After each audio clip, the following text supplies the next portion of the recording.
Wisecrack, Jared here. Today we have a special episode on an artist who forces us to think about our own mortality, among other things. What's the point of thinking?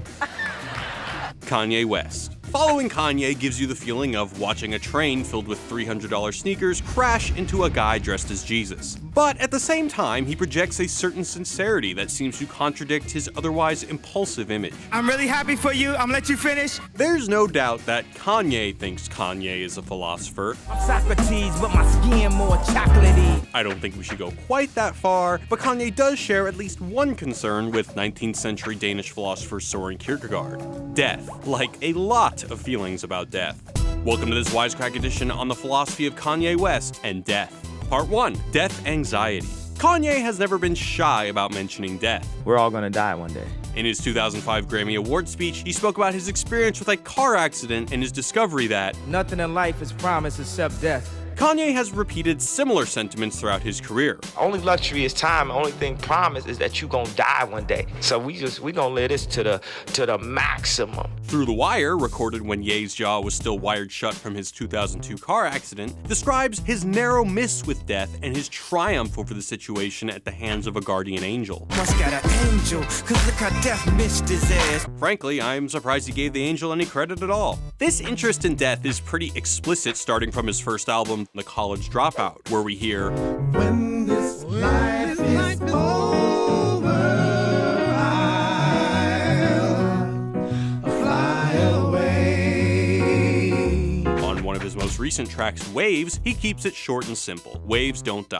Waves don't die, baby. In Power, Kanye fantasizes about a beautiful death. Now this would be a beautiful death. And his 30-minute art film Runaway opens with an excerpt from Mozart's Requiem, which is of course a mass for the dead. Okay, so Kanye has some strong feelings about death. So what? Kierkegaard's philosophy tells us that despair over our mortality is pretty inevitable unless we embrace our relationship with the big guy upstairs, the notorious God.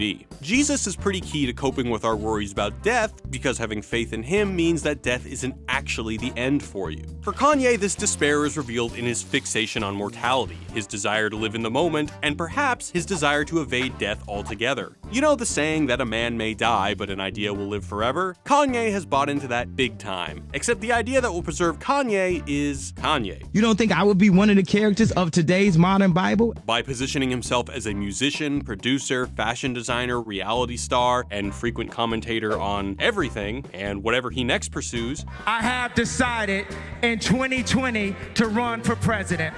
Kanye is doing more than expressing himself. Maybe he's cultivating a kind of celebrity that is so ubiquitous, he achieves some kind of immortality. Like Kierkegaard's works, Kanye deals with mortality in 3 ways: distracting himself with cool shit, trying to be a good person, and striving to somehow make himself eternal so he doesn't have to worry about all that shit anyway. Or in the words of Kierkegaard, the aesthetic, the ethical, and the religious. Kanye is a walking contradiction, private and radically public, meticulous and spontaneous. Beyonce had one of the best videos of all time. So why can't he live the contradiction of embracing his inevitable death and also trying to live forever? Bear with me for a second. Kierkegaard tells us that in order to be cured of the despair that arises from this contradiction, one must understand his or own self and the nature of that self. And to get there, they can progress through 3 consecutive states of existence. Kanye does all 3. Is the similarity to Kierkegaard a total accident born of too much cocaine and a god complex bigger than Kim Kardashian's personality? Possibly, but we're here to figure it out anyway, so let's get to it. Stage 1, less dying, more parties. The hedonistic spectacle of Kanye is pretty much exactly what Kierkegaard would define as the aesthetic.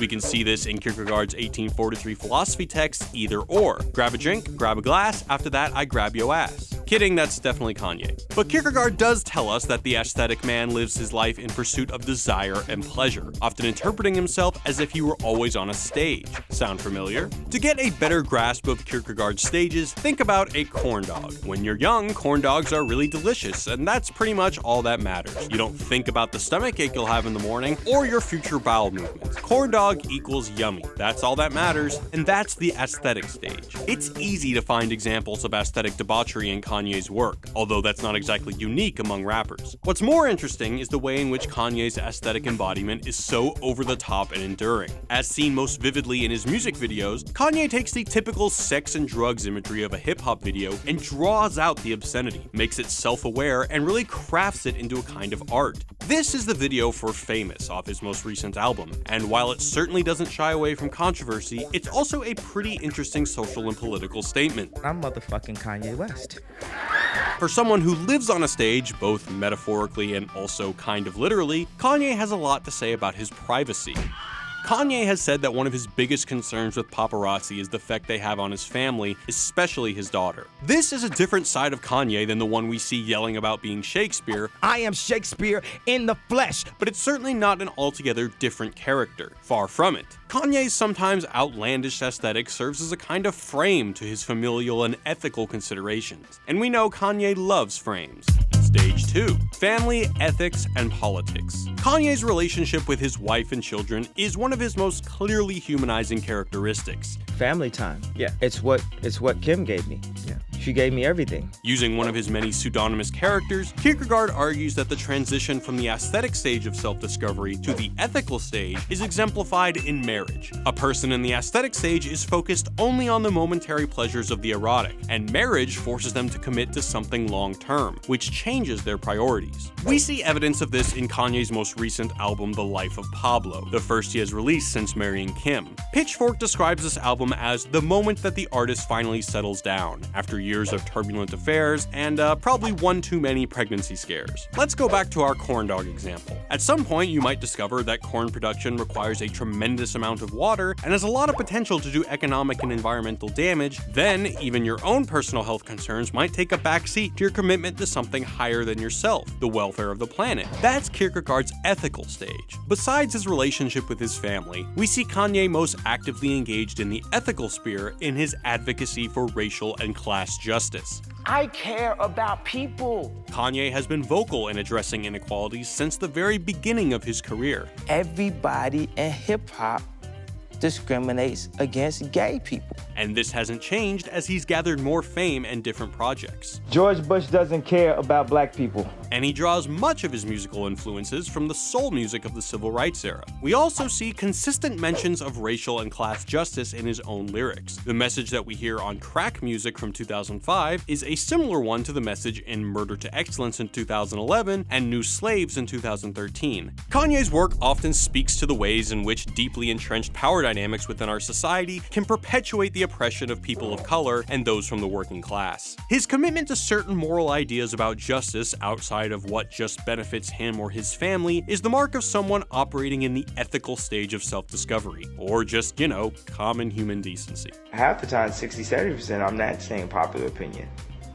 I'm saying stuff that I believe. Stage 3. Praise YEEZUS. Remember that Kierkegaard says the whole reason to even talk about these stages is because they help you to escape despair. To escape despair, you must accept your true nature, which means realizing that you are bound to Christ, and then you can basically just chill the fuck out. Kierkegaard is 100% on board the Jesus boat, so he's not actually worried about his own death, but he knows you probably are, and he just wants to throw you a big old Christian lifesaver. Kanye has one leg in the Jesus boat and one leg in his own boat. On the one hand, he's been consistently vocal about his relationship to the big JC. Remember that one of his first big hits was Jesus Walks, and that theme of religious devotion has stayed in his music even up through his latest album, which samples gospel tracks and opens with the lyrics, We on a ultralight beam. We on a ultralight beam. This is a God dream. But on the other hand, Kanye is pretty insistent that he is God. I am a God. And he doesn't seem to be too concerned about blasphemy. We could really spend an entire day dissecting just this one song. He calls himself a god, he acknowledges his connection to another god, and he is extremely insistent on the timely delivery of his baked goods. Hurry up with my damn croissants. That's not the only time Kanye has referred to himself as a god.